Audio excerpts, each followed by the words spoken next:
ताकारं भुजगशयनं पद्मनाभं सुरेशं विश्वाधारं गगनसदृशं मेघवर्णं शुभांगं लक्ष्मीकान्तं कमलनयनं योगिभिः ध्यानगम्यं वन्दे विष्णुं भवभयहरं सर्वलोकैकनाथं। नमस्कार। আজকে শ্রীকৃষ্ণের অন্তিম বাণী বা উদ্ধব গীতা পাঠ করব। প্রথম দিনে আপনারা শুনেছেন যে যাদবকুল নিজেদের মধ্যে প্রচণ্ড ঝগড়া করছে, মারামারি করছে এবং ধ্বংস হয়ে যাচ্ছে। তার কারণ হচ্ছে একটা অভিশাপ। সেই অভিশাপটা হচ্ছে যে যখন ঋষিরা এসেছিলেন কৃষ্ণের কাছে, সেখানে যজ্ঞটজ্ঞ করে তারা সব ফিরে যাচ্ছেন, কিন্তু কিছু অল্প বয়সী ছেলে, ইয়াং সমস্ত যাদব, তারা ওদেরকে অপমান করবার জন্যে, ঠাট্টা করবার জন্যে বললেন, আপনারা তো সব জানেন, সমস্ত তত্ত্বদর্শী, তো এই বলুন তো এই মহিলার কি সন্তান হবে? এটা গত দিনে আলোচনা হলো। ওই ছেলেটি একটা ছেলেকে এরকম তারা আসন্ন প্রসবার একটা নারী সাজিয়ে নিয়ে গেছে, ভাবছি ওরা বুঝতে পারবে না, বেশ মজা হবে। কিন্তু ঋষিরা বিরক্ত হয়ে অভিশাপ দিলেন। সেই অভিশাপের ফলে সেই ছেলেটি, ওই ছেলেটি কিন্তু যে সে নয়, কৃষ্ণের ছেলে শাম্ব। সেই শাম্বের শরীর থেকে একটা লোহার পাত বেরোলো। সেইটা ওরা কোনো রকমে, ওরা ছুটে ছুটে কৃষ্ণের কাছে গেল না। কৃষ্ণের কাছে গিয়ে বলতে পারতো এটা ভুল হয়ে গেছে, বাঁচান, তা করলো না। ওরা একজন যাদব রাজার কাছে গেলেন। তিনি তার বুদ্ধি দিয়ে বললেন, এটাকে ঘষে ঘষে একদম টুকরো টুকরো করেও আর ফেলে দাও, তাহলে আর কিছু হবে না। কিন্তু সেটাতে আরও বিপদ হলো। হাজার হাজার সেই এর না ঘাস হয়ে গেল এবং গিয়ে তারা ওই সমস্ত, ওরা তো সমুদ্রে স্নান করতে গেল, গিয়ে ওই নিজেদের মধ্যে জল ছোঁড়াছুঁড়ি করতে গিয়ে এরকাতৃণতে ওই ঘাসগুলোর মাথায় মাথায় লোহাগুলো আটকে গিয়ে তীরের মতো, লোহার ঘাসগুলো খুব শক্ত, সেই নিজেদের মধ্যে মারামারি করতে করতে মরে যাচ্ছে। কিন্তু অদ্ভুত ব্যাপার, ওরা কৃষ্ণের কাছে এসে বলছে না ও আমাকে আগে মেরেছে, এটা কিছু না, নিজেদেরই সব করব। সেটা করতে করতে শহরে চলে এলো। শহরের মধ্যে খুন খারাপি শুরু হয়ে গেল। মানে একজন আরেকজনকে মারছে, প্রতিবেশীরা প্রতিবেশীকে মারছে। সেটা আমরা ভাবতে পারি কি ভয়ঙ্কর একটা চলছে, শুধু অহংকারের উপর। ও আমাকে কেন স্পর্শ করেছে, আমি ওর বংশ নির্বংশ করে দেবো, বাস চলল। আর এই অহংকার একটা অদ্ভুত জিনিস, যতক্ষণ না সে ওই মানুষটাকে পুড়িয়ে দিচ্ছে, শেষ করে দিচ্ছে, থামতে পারে না। ওই অহংকার থেকে অন্যের ক্ষতি করতে গিয়ে নিজের সমস্ত ক্ষতি হয়ে যায়, সেটা বুঝতে পারে না মানুষ। কৃষ্ণ রয়েছেন দ্বারকাতে, ওরা কৃষ্ণের ছেলে এবং তাদের বন্ধু, কিন্তু কৃষ্ণের কাছে গেল না। এইটাতে আমরা একটা অদ্ভুত শিক্ষা পাই। শিক্ষা কি? ভগবানের কাছে থাকলেই কিন্তু হবে না। ভগবানের আত্মীয় হলেও, তার সন্তান হলেও হবে না যদি না সে নিজে তপস্যা করে। তো আমাদের কেউ বংশে কেউ একজন মহাপুরুষ ছিলেন, সুতরাং আমরা সবাই হতে হবে না, সব প্রত্যেকে নিজে নিজে করতে হবে। তো এইটাই হচ্ছে আধ্যাত্মিকতার এই জিনিসটা। আমরা তো অনেক সময় মনে রাখতে পারি না, মনে করতে পারি না। তো সেটি হচ্ছে যে আমরা মনে করি কেউ একজন কিছু করেছে, ওতেই হয়ে যাবে, তা কিন্তু না। সেটা অনেক সময় আছে যে স্ত্রী খুব ভক্ত, তিনি আসেন, পুজো টুজো দিচ্ছেন, স্বামী বাইরে দাঁড়িয়ে তিনি সিগারেট খাচ্ছেন। তো কী ব্যাপার? না মহারাজ, আমার স্ত্রী তো করছে, ওতেই হয়ে যাবে। ওতে হয়ে যাবে না। একটা কবিতা ছিল যে একজন লোক, সে তীর্থ যাবে বা বেড়াতে যাবে, তার স্ত্রী বলছে আমিও যাব। তখন সে কবি বলছে, না, পতির পুণ্যে সতীর পুণ্য, নইলে খরচ বাড়ে। তো ওই জন্য খরচটা দরকার নেই, তুমি ঘরে থাকো, আমি একটু তীর্থ করে আসি, ওতে হবে না।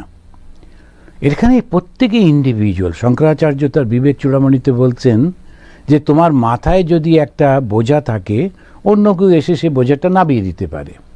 তোমার যদি ঋণ থাকে, তোমার ছেলে সেই ঋণটা শোধ করতে পারে, কিন্তু তোমার পাপের বোঝা কেউ নিতে পারবে না।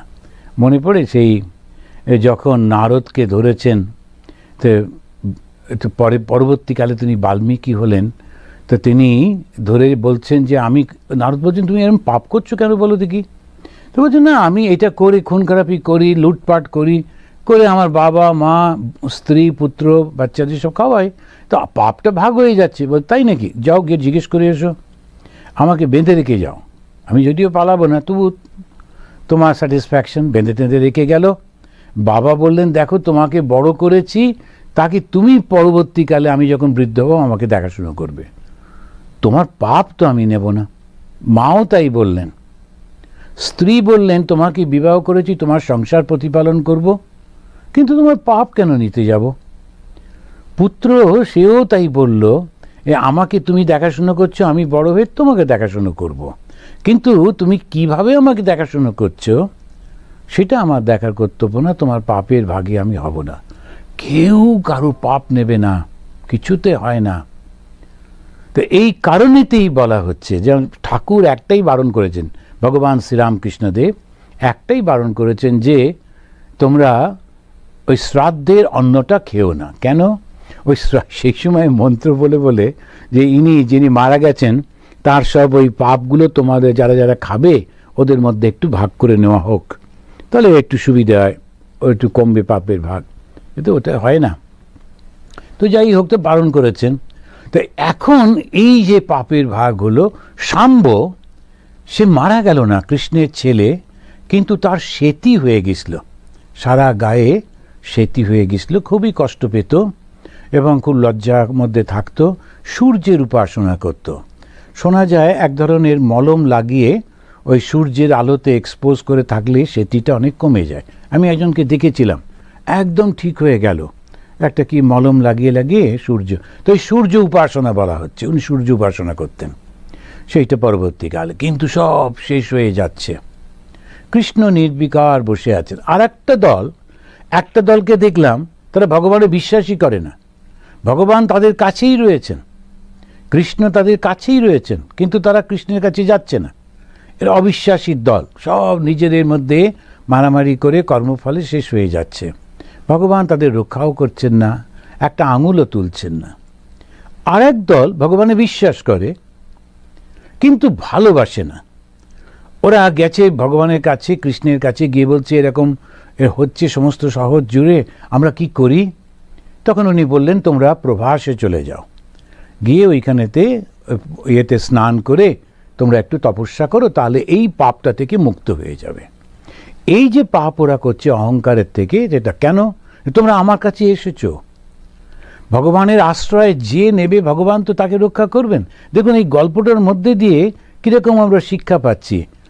যাদব কুলের মধ্যে এক দল যারা ভগবান থাকা সত্ত্বেও তার কাছেই গেল না, নিজেদের অহংকারে মত্ত হয়ে একে অপরকে হত্যা করতে লাগলো এবং শেষ হয়ে যেতে লাগলো। আর এক দল, তাদের গ্রুপটা ছোট, তারা গিয়ে কৃষ্ণকে বলছে আমরা এখন কি করব, এই লড়াই করছে, এরা থামাতে পারছি না। যেহেতু ভগবানের কাছে গেলেন, ভগবান বললেন তোমরা প্রভাসে যাও, সেখানে গিয়ে ওই তীর্থে গিয়ে স্নান করে তোমরা একটু তপস্যা করো, তখন তোমরা মুক্ত হয়ে যাবে। ভগবান কিন্তু ওদের রক্ষা করছেন। কিন্তু ওরা ভাবল না যে ভগবান এখানে শ্রীকৃষ্ণ বসে আছেন, এবার এই সমস্ত যে পাগলগুলো এসে যদি আক্রমণ করে তাহলে এনার কি হবে। ওরা কিন্তু বলল না আপনিও আমাদের সঙ্গে চলুন, কারণ এরা সব শেষ হয়ে যাচ্ছে, এরা পাগল হয়ে গেছে। তা কিন্তু বলল না, নিজের প্রাণটা বাঁচাবার জন্যে চলল। এই দ্বিতীয় ধরনের ভক্ত। আর এক ধরনের ভক্ত আছে, তো সে ধীরে ধীরে আসছে। একটা সেই গান আছে না, মৃত্যু যে ধরে মৃত্যুর রূপ, দুঃখ হয় সে দুঃখের কূপ, তোমা হতে যবে হই হে বিমুখ, আপনার পানে চাই। খুব সুন্দর গান। তো আগে আমি গাইতাম, এখন একটু ভুলে ভুলে গেছি, তো অনেক সময় বলবার সময় একটু ভুল টুল হয়ে যায়, যদি ভুল হয় কিছু মনে করবেন না, ঠিক মনে কোটেশনগুলো। আর আমি ভুল করতে বোধহয় খুব অভ্যস্ত, কেননা খুব ছোটোবেলায় একটা গান করতাম, দে পড়ে দে আমায় তোরা, এই গানটা আমি গাইতাম, বের করে দে আমায় তোরা। তো আমার দিদি বললেন যে বের করে কোথায় দেবে, কেনই বা বের করবে, কথাগুলো অন্য। তো তখন থেকে আমি বললাম না, গান করতে গেলে একটু বুঝে শুনে করতে হবে। তো এখন এই যে আমরা দেখছি যে ভগবান থেকে যারাই দূরে চলে যাচ্ছে তারা মৃত্যুর কূপের মধ্যে পড়ে যাচ্ছে, কিন্তু একজন সে ধীর স্থিরভাবে ভগবানের কাছে এলো। শুধু এলো না, যে এসে ভগবানকে বলছে যে আমার মনে হচ্ছে যে তুমি এই সমস্তগুলো করছো যাতে তোমার এইসব শেষ করে তুমি চলে যেতে পারো, তাই না? এইখান থেকে শুরু হচ্ছে উদ্ধব শ্রীকৃষ্ণ সংবাদ। সংবাদ মানে কথোপকথন, আর এইটাই হচ্ছে উদ্ধব গীতা। এই উদ্ধব গীতাটা ভাগবতের 11 যে রয়েছে স্কন্ধ, এটাকে ইংলিশে বলে বুক, 11 বুক, 11 স্কন্ধ, 6 অধ্যায়, 42 শ্লোক থেকে, ভার্স থেকে শুরু হচ্ছে। যদি আপনারা এই বই ধরে ধরে এগোতে চান, আমি যে সব শ্লোকগুলো বলবো তা না, কিছু কিছু বাদ দেবো, কিন্তু যারা বই ধরে চলতে চান তারা এই বেদান্তানন্দজির একটা উদ্ধব গীতা উনি সম্পাদন করেছিলেন। বেদান্তানন্দজিকে আমি জানতাম, খুবই অসাধারণ একটা ব্যক্তিত্ব। এইটা উদ্বোধন থেকে এটা প্রকাশিত হয়েছে, খুব বেশি দাম না, 90 টাকা দাম। উদ্বোধন আমাদের বাগবাজারে রামকৃষ্ণ মিশনে যেটা বাংলা প্রকাশন, ওটা হচ্ছে শ্রী উদ্ধব গীতা স্বামী বেদান্তানন্দের সম্পাদিত, এটা ফলো করতে পারেন। তো এখান থেকে শুরু হচ্ছে। তো তিনি আসছেন, এসে প্রণাম করছেন, তারপরে কি বলছেন এইটাই লক্ষ্য করবা। এটা হচ্ছে তৃতীয় ভক্ত, শ্রেষ্ঠ ভক্ত। এক ধরনের লোক ভগবানকে বিশ্বাসই করে না, ভগবান তাদের কাছে থাকার সত্ত্বেও তার জন্যে সব কিছু পেয়েও তাতে বিশ্বাস হলো না। কেন? আমি করছি এরা মনে করে, এই অহংকার থেকে। দ্বিতীয় দল, তারা নিজেদের প্রাণ বাঁচাতে ব্যস্ত। আর এই হচ্ছে তৃতীয়, সে মৃত্যু ভয় করে না, ভগবানের ভালোবাসায় সে কি বলছে, দেব দেবেশ যোগেশ পুণ্য শ্রবণ কীর্তন সমহৃত্যৈতৎকুলম নূনম লোকম সমতক্ষ্যতে ভবান বিপ্রনাশম সমর্থ অপি প্রত্যহন যদ ঈশ্বর প্রত্যহন না যদ ঈশ্বর। তুমি কিচ্ছু করলে না, তুমি ঈশ্বর হওয়া সত্ত্বেও তুমি কিন্তু কিচ্ছু করলে না। বিপ্রনাশম সমর্থ অপি, এই যে বিপ্র মানে ঋষিদের অভিশাপে, সে অভিশাপ থেকে তোমার যাদব কুলকে বাঁচাবার সামর্থ্য তোমার আছে, তুমি স্বয়ং ঈশ্বর, কিন্তু তুমি কিছু করলে না। আর বলবার সময় বলছেন তুমি দেবতাদেরও ঈশ্বর, দেব দেব ঈশ, দেব দেবেশ, ঈশ মানে ঈশ্বর, দেবতাদের ঈশ্বর, যোগেশ, আবার যারা যোগী তাদেরও তুমি ঈশ্বর, পুণ্য শ্রবণ কীর্তনা, তোমার কথা শুনলে আর তোমার গুণগান করলে পুণ্য হয়, মানুষ পবিত্র হয়ে যায়। ঠাকুর শ্রীরামকৃষ্ণ বারবার বলছেন না, তার নাম গুণ কীর্তন করবে। একটা জিনিস আমরা প্রায় সবসময় তার নামটা অনেকে করে, কিন্তু গুণটাকে আমরা চিন্তা করি না, গুণকীর্তন করি না, ওটা খেয়াল রাখতে হবে। শ্রীরামচন্দ্রের কি কি গুণ, শ্রীকৃষ্ণের কি কি গুণ, ভগবান শ্রীরামকৃষ্ণকে কেন আমরা ভগবান বলি, তার কি গুণ, এইগুলো যখন আমরা বারবার স্মরণ করতে থাকব তখন সেইটা আমাদের মনের মধ্যে আসবে। তো আপনার এই বাংলাতেই বলছি বলে বলি যে আমি দেখেছি ইন্ডিয়াতে খুব এই শ্রীরামকৃষ্ণ, মা শারদা, স্বামী বিবেকানন্দ এদের জীবনী নিয়ে খুব আলোচনা হয়। আমাদের স্বামীজিরা, মাতাজিরা সব জায়গাতে এই বারবার এই কথাগুলো বলেন। সুন্দর সুন্দর সব বাংলায় বইও বেরিয়েছে, ঠাকুরের উপর, মায়ের উপর অনেক লেখা বেরিয়েছে। এটা পড়তে পড়তে, শুনতে শুনতে, বারবার আলোচনা করতে করতে যখনই ঠাকুরের বা মায়ের কথা আমরা মনে করি, ওই তখন গুণকীর্তন হচ্ছে। ওই গুণটা না হলে তো ভেতরে ওই গুণটা আসবে না। সেজন্য ইনি বলছেন পুণ্য শ্রবণ কীর্তনা, তোমার কথা শুনলে এবং কীর্তন করলে, ওটা যখন মনে মনে আমি চিন্তা করছি, আমার আনন্দ হচ্ছে। কীর্তন মানে কি? ওই আনন্দ হওয়াটা। কীর্তন এটা বলে না, কীর্তন গায়, তা কীর্তনের আনন্দ হয় খুব, কীর্তন যখন কেউ করে। শ্রবণ কীর্তনা সমহৃতৈ তৎকুলম নূনম লোকম সমতক্ষ্যতে ভবান।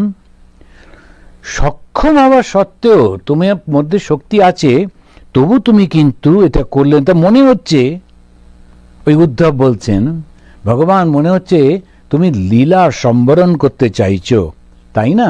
তুমি ইহলোক ত্যাগ করতে চাইছো। তো ওটা অবজার্ভ করেছে।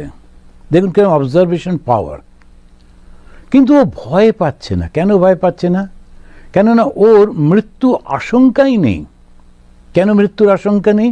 ভগবানের কাছে আছি তো।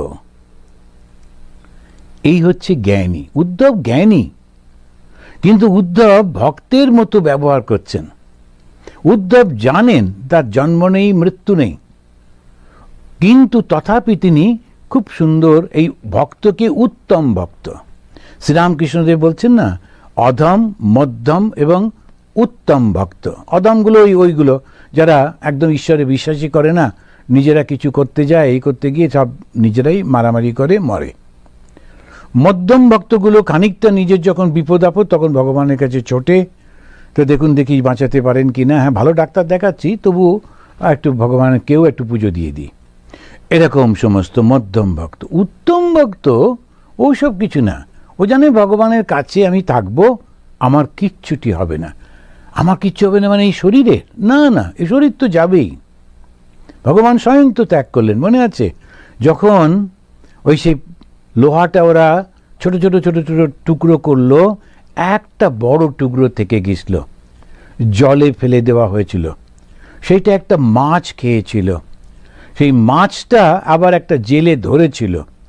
আবার একটা ব্যাধ সেই মাছটাই কিনেছিল। এবারে ব্যাধটা যখন এই মাছটা কাটে, তার মাছের পেট থেকে ওই বড় লোহার টুকরোটা বেরোতে, ও তখন খুব খুশি হলো, খুব ভালো ধরনের লোহা, আমি এটা দিয়ে একটা ভালো বিশেষ তীর বানাবো। এবং ও তীরটা বানিয়েছিল। তারপরে কি হলো সেটা একেবারে শেষের কথা, আমরা শেষে গিয়ে আলোচনা করব। ওই তীরটা কি হলো। এখন এই উদ্ধব এসছেন, এসে ভগবানকে বলছেন যে লোকম সমতক্ষ্যতে, মনে হচ্ছে তুমি এই লোক ত্যাগ করবে। এই স্বচ্ছ বুদ্ধি এই উদ্ধব, তিনি এই কৃষ্ণকে বলছেন। তারপরেই উনি বলছেন, তোমার স্বধামে ফিরে যেতে ইচ্ছে হয়, সে তো ভালো কথা, কিন্তু আমাকেও নিয়ে চলো। ও বলছে আমাকেও নিয়ে চলো, আমি তোমাকে ছেড়ে থাকতে পারবো না। উত্তম ভক্ত ঈশ্বর ছাড়া থাকতে পারে না। তো ভগবান শ্রীরামকৃষ্ণ যখন তিনি দেখাচ্ছেন কিরকম হয় উত্তম ভক্তেরা, ওই গেছেন ওই কাশীতে মথুরবাবুর সঙ্গে। এবার মথুরবাবু জমিদার লোক, ব্যবসাপাতি করেন, তো ওইসব আলোচনা হচ্ছে কোথায় জমির দাম সস্তা, কোথা থেকে ধান বেশি পাওয়া যায়। তো ঠাকুর ওদের আলোচনা শুনে খুব কান্নাকাটি, মা আমাকে কোথায় নিয়ে চলে এলি। আর দক্ষিণেশ্বরে আমি খুব ভালো ছিলাম, আমি সেখানেতে ভগবানের নাম করতে পারতাম, এই শুধু ব্যবসার কথা বলে। এই যে উত্তম ভক্ত, সে ভগবান ছাড়া থাকতে পারে না। যখন লোকেরা অন্য কথা বলে ওর ভীষণ কষ্ট হয়, অন্য কিছুতে আনন্দ হয় না। অন্য আরেকজন ভক্তকে দেখলে খুব খুশি হয়, তার সঙ্গে ভগবানের কথা বলে, একসঙ্গে গান করে। এগুলো হচ্ছে যার মন স্বচ্ছ হয়ে যাচ্ছে, জগতের কোনো কিছুতে মনটা থাকছে না, ওই সেই সময় ওই মনটা ওই রকম হয়ে যায়। তখন উনি বলছেন,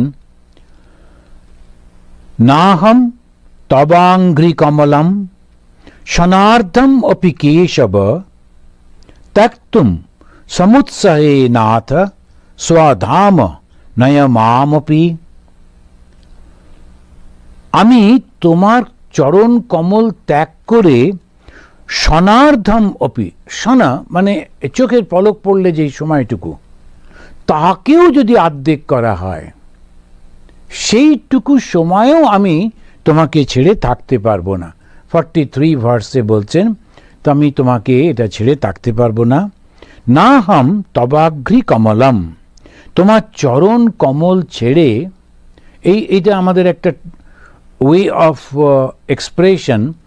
চরণ কমল, কমল হচ্ছে ফুল, এই ফুলটাকে আমরা ডিভোশনের সিম্বল মনে করি, বুদ্ধিস্টরাও করে। তো এই যে ফুলটা কীরকম, এই ফুলটা তার চরণে দেওয়া হয়, তো তোমার চরণটাই যেন একটা ফুলের মতো সুন্দর, সেই জন্য বলছি চরণ কমল। আমি তোমার চরণ কমল ত্যাগ করে একটু সময়ের জন্য কিন্তু প্রভু আমি থাকতে পারবো না, সেই জন্যে তুমি আমাকে তোমার সঙ্গে নিয়ে চলো। তারপরেই উদ্ধব একটা অদ্ভুত কথা বলছেন, কথম ত্বাম প্রিয়ম আত্মানম বয়ম ভক্তা ত্যাজেমহি। তুমি আমাদের শুধু প্রিয় তা তো না, তুমি ওদের আত্মা, আত্মাকে ত্যাগ করে আমি থাকি কি করে? আমার প্রাণটাই তো তুমি, তো এই প্রাণটাই যদি না থাকে তাহলে আমি থেকে কি করব বলো? কি অসাধারণ কথা। সবাই পালিয়ে যাচ্ছে ভগবানের কাছে এসে, তার কাছ থেকে বুদ্ধি নিয়ে, তার আশীর্বাদ নিয়ে পালিয়ে যাচ্ছে, নিজেকে বাঁচাচ্ছে। ইনি বলছেন না, সে তো প্রশ্নই নেই, আমি তো যাবই না। দ্বিতীয়ত আমি বুঝে ফেলেছি তুমি এই সমস্ত হচ্ছে যে কারণটা হচ্ছে তুমি চাও না যে এরা আর থাকুক, কেননা তোমার শক্তিতে শক্তিমান হয়ে এরা নিজেদেরকে মনে করছে বিশ্ব জয় করতে পারে, করতেই পারে, ভগবানের শক্তি যাদের মধ্যে রয়েছে, কিন্তু অহংকার আশ্রয় করে নিজেদেরকে নিজে ধ্বংস করে নিচ্ছে। তুমিই করিয়ে দিচ্ছ কেন? এই রকম ভয়ঙ্কর শক্তি যাদের মধ্যে রয়েছে, অথচ মনটা শুদ্ধ নয়, পবিত্র নয়, তারা তো লোকের কষ্টের কারণ হবে। তো শ্রীকৃষ্ণ তিনি অবতরণ করেছিলেন, পরবর্তীকালে আমরা দেখব শ্রীকৃষ্ণ নিজেই বলছেন কেন? ধর্ম স্থাপন করতে। এই ধর্মটা কি? নিজের নিজের কর্তব্য যাতে সবাই ঠিক মতো করে। তা ভগবান এসে সেইটা, তিনি কিন্তু ভগবান এবারে ক্ষত্রিয় বংশে জন্মগ্রহণ করলেন, রাজা হলেন, যুদ্ধ বিগ্রহের মধ্যে অংশগ্রহণ করলেন, আর সমস্ত রাজাদেরকে রাজধর্ম শেখালেন। এই রাজধর্ম কি? রাজধর্ম হচ্ছে প্রজা পালন, প্রজার যাতে কোনো কষ্ট না হয়। শ্রী রামচন্দ্র তাই করতে এসেছিলেন। ওই সময়টা একটু অন্যরকম হয়ে গেছিল। মানুষ ধীরে ধীরে ক্ষমতা পেয়ে সেই ক্ষমতার অপব্যবহার করছিল, বিশেষ করে রাজারা। কেন? ওদের হাতেই তো অস্ত্র, ওদের হাতেই তো সৈন্য সামন্ত, ওদেরই তো যুদ্ধ বিগ্রহ সমস্ত ওরা জানে, সাধারণ লোক তো ওদের সঙ্গে পারবে না। আর সেইটার জন্যে ওরা অত্যাচার করত, ভয় দেখাতো, ইত্যাদি ইত্যাদি। আর ওর সঙ্গে ব্যালেন্স করবার জন্যে আসছিল আর এক ধরনের, তারা হচ্ছেন ঋষি। শ্রীরামচন্দ্র এসে ওই ব্যালেন্সটা করতে চাইছিলেন। তিনিও ধর্ম স্থাপন করছেন। ধর্ম স্থাপন করতে গিয়ে তিনি কিছু মানুষকে মেরেওছেন, কিন্তু তিনি চাইছেন যাতে করে ওই ঋষিদেরকে সম্মান করা হয়। যখন রামচন্দ্র হরধনু ভঙ্গ করলেন, তখন পরশুরাম এসে রামচন্দ্রের পথ আটকালেন। তখন রামচন্দ্রের সবে বিয়ে করে সীতামাকে নিয়ে ফিরছেন, বয়স বেশি না, 16-17। পরশুরাম এসে, পরশুরাম তো ব্রাহ্মণ, কিন্তু এই ব্রাহ্মণকে ক্ষত্রিয়রা অপমান করছে বলেই ব্রাহ্মণরা অস্ত্র তুলে নিয়েছে। এটা একটা আমরা বলতে পারি সেই ওদের ভাষায় ক্লাস স্ট্রাগল হচ্ছে। পরশুরাম বলছেন, একই কথা, তোমরা আমাদের যে ট্র্যাডিশন সেটা মানছো না কেন? তোমরা বুদ্ধির দাম দিচ্ছ না, আত্মনিষ্ঠার দাম দিচ্ছ না, ধর্মের দাম দিচ্ছ না, তোমরা শুধুমাত্র বাহুবল এটাকে ব্যবহার করছো না, এটা উচিত না। তাই তিনি ক্ষত্রিয়দের মারছেন। আর আমাদের কবিরা একেবারে খুব ইমোশনালি বলল, পরশুরামের কঠোর কুঠার নিষ্ক্ষত্রিয় করিব বিশ্ব। পড়ে টড়ে আমরা ভাবলাম যে উনি বোধহয় সমস্ত ক্ষত্রিয় মেরে ফেলেছিলেন, 21 বার ক্ষত্রিয় ধ্বংস করেছিলেন, এইসব বলে। কিন্তু পরশুরাম যে রাজত্বে থাকতেন, তো সেই রাজত্বের রাজাই তো ছিলেন সীতার বাবা জনক। কই জনককে তো মারেননি কেন? কেননা জনক ওই ব্যালেন্সটা রাখছিল। কি সেই ব্যালেন্স? যে ক্ষত্রিয় শক্তি আর ব্রাহ্মণের বুদ্ধি এই দুটো যেন সঙ্গে সঙ্গে চলে, তা না হলে পাওয়ার করাপ্টস, অ্যাবসলিউট পাওয়ার করাপ্টস অ্যাবসলিউটলি। আমরা এই আমেরিকায় বসে এটা হাড়ে হাড়ে টের পাচ্ছি, আপনারাও বুঝতে পারছেন। এখন এই যে জিনিসটি, এটাকে ব্যালেন্স করতে হবে। আমাদের দেশে সব সময় সেটা হয়েছে, কিন্তু ইমব্যালেন্স করবার জন্য একটা প্রবণতা অলওয়েজ থাকে, সব সময় থাকে।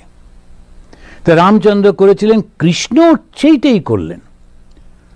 কিন্তু উনি দেখলেন যে যাদব কুলদের উনি সৃষ্টি করেছেন, ওনার শক্তিতে, ওনার উপস্থিতিতে তারা একেবারে এত ভয়ঙ্কর শক্তিশালী হয়েছে, কিন্তু সেই শক্তিটা ভালো কাজে ব্যয় করছে না, ভুল কাজে যাচ্ছে, ওদের মধ্যে তীব্র অহংকার এসে গেছে। ওই জন্য তিনি ওটাকে ধ্বংস করে দিলেন। সেলফ ডিস্ট্রাকশন যদি বলা যায় একেবারে। ইনি এসে তাই বলছেন যে প্রভু যা হচ্ছে হচ্ছে, ওটা তোমার ব্যাপার, তোমার লীলা, আমি ওর মধ্যে ঢুকতে চাই না। আমি শুধু বলছি, নাহম তবাগ্রি কমলম সনার্দম অপি কেশব, হে কেশব, আমি একটা ক্ষণ তার অর্ধেকটা সময়ও তোমাকে ত্যাগ করে থাকতে পারবো না। এটি উত্তম ভক্তের লক্ষণ। তক্তুম সমুৎসাহে নাথ সধাম নয়মামপি, তুমি তোমার সঙ্গে আমাকে নিয়ে চলো। তুমি যদি সধামে যাচ্ছ, বৈকুণ্ঠে চলে যাবে, আমিও তোমার সঙ্গে যাব, আমার তাতে কোনো আপত্তি নেই। আর তারপরে বলতে গিয়ে বলছেন, একটা জিনিস কেন বুঝতে পারছো না, তুমি যে আমাদের প্রিয় তা কিন্তু নাও। এখানে আমাদের ব্যবহার করছেন কথাটা, এটা গৌরবে বহু বচন, কিন্তু আসলে আমি তোমাকে এত ভালোবাসি। কিন্তু কেন ভালোবাসি? কারণ তুমি তো আমার আত্মা, তুমি তো আমার প্রাণ, তুমি না থাকলে আমি তো নেই। তো এইগুলো আমাদের শেখাচ্ছেন যে তুমি তো আমার প্রাণ। কথম তাম প্রিয়ম আত্মানম বয়ম ভক্ত্যা ত্যাজেমহি, আমি কি করে তোমাকে ত্যাগ করে থাকবো বলো? আমার প্রাণটাই তো তুমি, আর তুমিই যদি চলে যাও, আমিও তো নেই, আমি তো মারা যাচ্ছি। আচ্ছা, জগতে একে অন্যকে ছেড়ে অনেক সময় থাকতে পারে না, খুব কান্নাকাটি করে। যে একজন সেই স্বামী মারা গেছেন, তো খুব করে কাঁদছেন, বলছেন যে আচ্ছা আমি যদি তার কাছে চলে যাই, আমি যদি আত্মহত্যা করি, এরকম এরকম সমস্ত বলছেন টলছেন। তা আমি এইরকম ভালোবাসা আছে খুবই, যে ত্যাগ করে থাকা যায় না, সারা জীবন পাগল পাগল হয়ে যান, থাকতে পারে না। কিন্তু এখানে এটা কিন্তু তা না, ওটা হচ্ছে একটা অ্যাসোসিয়েশন, একটা দেহগত বা মানসিক প্রচণ্ড অ্যাসোসিয়েশন থেকে ওই দুঃখটা হচ্ছে। এখানেও কিন্তু তা বলছে না, বলছে তুমি তো আমার আত্মা। শ্রীকৃষ্ণ যে স্বয়ং ভগবান, সেটা তো উদ্ধব জানেন ভালো করে, তাই বলছেন তোমার চরণে মন থাকলে আমি তো সহজেই মুক্তি পেয়ে যাব। আবার বুদ্ধিটাও আছে, বলছেন যে দেখো ঋষিরা মুনিরা তারা কত কষ্ট করে মুক্তি পাবার জন্যে, আর আমি যদি শুধু তোমাকে স্মরণ করি, চিন্তা করি, তোমাকে আশ্রয় গ্রহণ করি, তাহলেই তোমার মুক্তি। আর আমি তো অনেকটা এগিয়ে এসেছি, তোমার সঙ্গেই তো থাকি, তুমিও কৃপা করে আমাকে আশ্রয় দিয়েছ। সুতরাং আমি এই সুযোগটা ছাড়ব না, এই মুক্তির সুযোগ আমি ছাড়ব না। আমি